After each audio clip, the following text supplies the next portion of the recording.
Hey guys, so this is AP World History, Chapter 7, Part 2, Imperial Society and Economy in the Empires of Persia.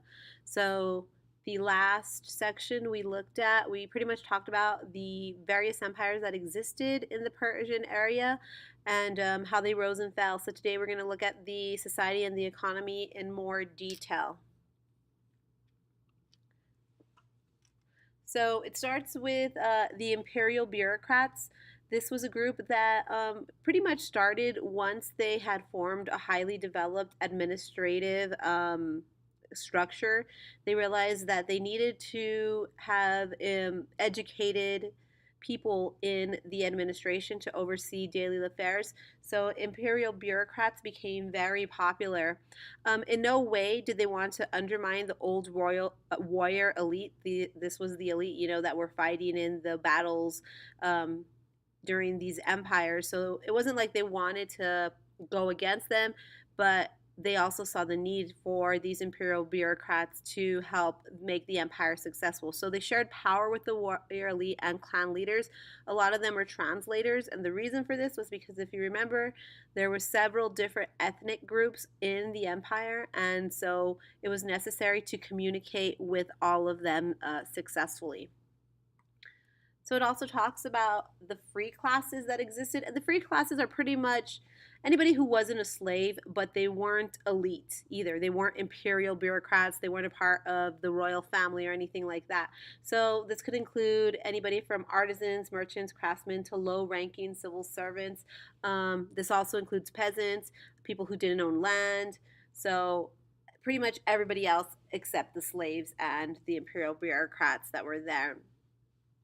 So you had cultivators who owned property and owned. Sometimes they were part of the states and the temples. If you were in the free class, you had to marry. You had the right to marry and move as you wished throughout the empire. So there was no real restriction on you. We also see the free classes helping to create the qanats, which were these underground canals. So this is kind of an example of it.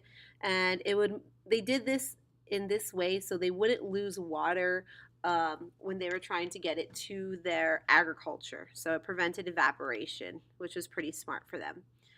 The other class that it talks about in this section are the slaves. And there were two ways that you could be a slave. Either you're a slave because you're captured and you're a prisoner of war. You're a civilian who rebelled, or you had accumulated debt and you were paying off your debt. And so if you were a slave, you couldn't marry, and you often just worked on state projects. So a lot of the times, this was the manpower to create those state projects that were needed for the empire. All right, so the next thing we're going to look at is agricultural production. Pretty much the main source of agricultural production was barley and wheat. There were various other fruits that were also used, such as, pomegranate, but for the most part, this was how they made payment most of the time. If they did, it was the barley and the wheat. So one of the big contributions that we see with the Persian Empire is this idea of standardized coins. So the standardized coin is going to encourage economic development and trade. It's the idea that we're going to have a coin that's going to represent a certain value. I mean, exactly the way we have coins today. We know five nickel is 5 pennies. So it's the same idea. And coins were precisely measured metal, and it was guaranteed value. And they were very popular with the merchants because it was easier to carry, some coins than to carry large bulks of bullion or ignats that they had to carry around when they did trade. Banks and companies also, with the use of the coins, began to invest in commercial ventures because, again, they knew that the coin had always had that guaranteed value. So, in terms of trade, we see the Persian Empire. Obviously, it makes sense for it being such a vast empire that they're going to have a long distance trade and it's going to grow rapidly. And it's going to link India to Egypt as a commercial zone. And depending where you were in Persia, you were going to contribute a good that was specific to your area. So, we see this specificity around the trading areas and why people would go from one area to another for those particular goods. And long distance trade will become popular under Alexander of Macedon and the Seleucids. And just keep in mind that when you're trading, you're not just trading goods, but you're trading your culture among these people because you want to make good relationships with the merchants that you're trading and buying from.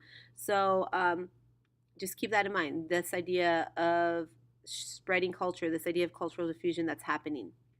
All right, so that's pretty much the second section of chapter 7.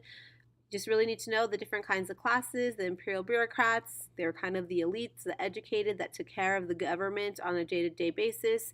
You had the free classes, who were pretty much everybody else but the imperial bureaucrats or the slaves. So that middle kind of area there had much more freedom than the slaves, obviously. And then you had the slaves, who you're either a slave because you're a prisoner of war or because you're a debtor. And then the main source of agricultural production, which was the barley and the wheat. Of course, they had other fruits that also supplemented their diet, but this was the main agricultural production that they used. And then standardized coins, very big, very important, because this would kind of, set the tone for other coinage to come later on. And it was that guaranteed value, and it just made trading easier on the merchants. And just lastly, the long distance trade that we talked about, expanding from one end of the empire to the other. Okay, so next time we're going to look at the religions of salvation in classical Persian society.